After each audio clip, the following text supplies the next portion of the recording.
Hi, I'm Barry Baza-Wernick, co-creator, co-writer of Bad Kids Go to Hell.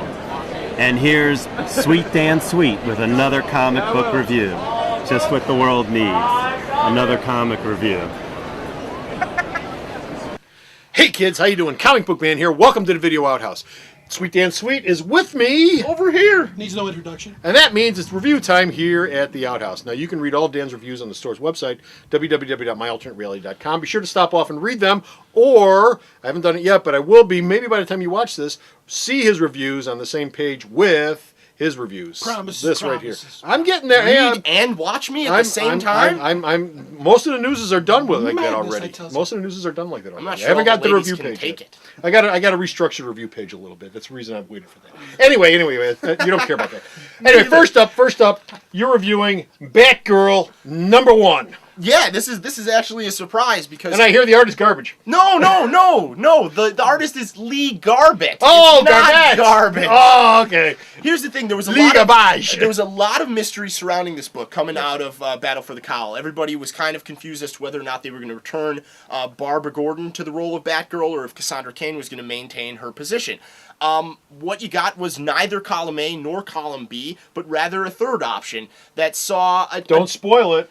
No Don't spoiler it. better choice of words could ever be spoken. Here's the deal. It's not the typical who's under the mask mystery. In fact, they let you know who's under the mask by about page 6. It's more a why. And then the interesting twist is Barbara Gordon is co-star of the book as far as I'm concerned for this first issue. She's just as important a role as the person who's under the mask. Yeah. So there you go. It's not Barbara Gordon. It's somebody else. And if you've been reading Bat titles for a while, you probably already know who it is. So I'm not too worried about it. What you get, though, is a great example of a conflicted superhero who doesn't want to be doing what they're doing, but they told somebody they would. So they're going to continue on, and it makes sense, and you get a nice little shot with Dick and Damian watching her from afar, saying, you know what, she's not that good at this, but maybe in time she will.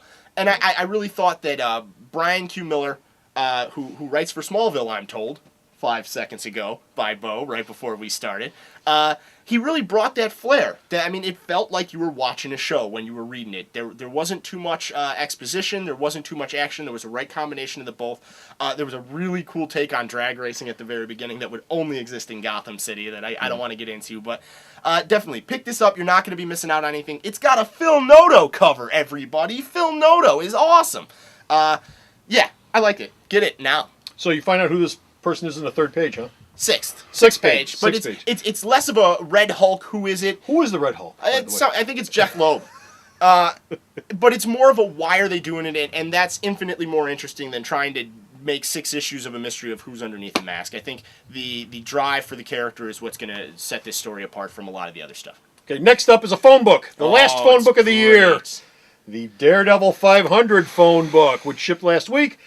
How is this compared? We've had Amazing Spidey 500, 600. We've had Hulk 600, Thor. Cap 600, Thor 600. How does this one stack up to all those? You know what? It stacks up in page count, that's for sure. What it also does, though, is it elevates the character beyond what he's done. It's not the first time the character's been put in this position, and I don't want to give it away for anybody who doesn't read it. This is both the end of an arc and a turning point in the character's existence. This is a good jumping on point, despite it being the end of a storyline. Ed Brubaker's last issue with Michael Lark. Does he put him in a box? He puts him... I don't think so. No? You know what? When Kevin Smith left, Bendis was dealing with the death of Karen Page. When Bendis left, Daredevil was in jail. I think the end of this one opens more doors than it ever does close any. I think Andy Diggle, who is a phenomenal writer, doing Thunderbolts right now. He's done The Losers with Jock over on DC. He's done a lot of great books.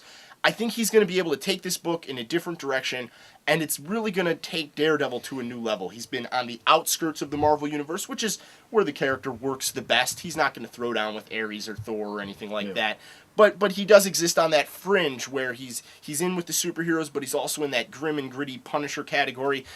I think what he's going to do here with Roberto Della Torre, who started the Thunderbolts run with Andy Diggle, is bring him somewhere, and I want to tell everybody at home how great it is, but I'm not going to. It's just a phenomenal book. Ann Nocenti has a backup in it with David Aja, who seriously needs to do a Daredevil book. David Aja was born to draw Daredevil. It looks like classic John Romita stuff. There's a Frank Miller reprint of a great issue with Daredevil and Bullseye playing a not-so-voluntary game of Russian roulette. I really like that. And then there was also a preview of the Andy Diggle, Billy Tan, Marvel's The List one-shot that's going to be coming out pretty soon. I'm not big on Billy Tan's art, but, you know, I'll read it anyway because it's Daredevil. Okay. This is a can't miss. This is a can't miss, and I think it's better than all the other anniversary issues. Really? Because it brings the character to a new level. Spider-Man was great because it was the longest one-issue story that I've ever read. Hulk was crap. Captain America just set the stage for another Reborn. story. And Thor actually did change the character a bit, too. So I'll say it's right there with Thor in terms of characterization. You know what I mean? Okay. That's it. We're done. We're out of here. As Bo reminds me, Deadpool 900 is coming up. No. Who cares? It's not the 900th. No, it's not. Anyway. And it's Deadpool. Stop off at the website, www.myalternatereality.com. Check out his reviews. Check out the website. Check out everything. And until next time, this is Comic Book Man Sweet Dan. saying, Later. bye!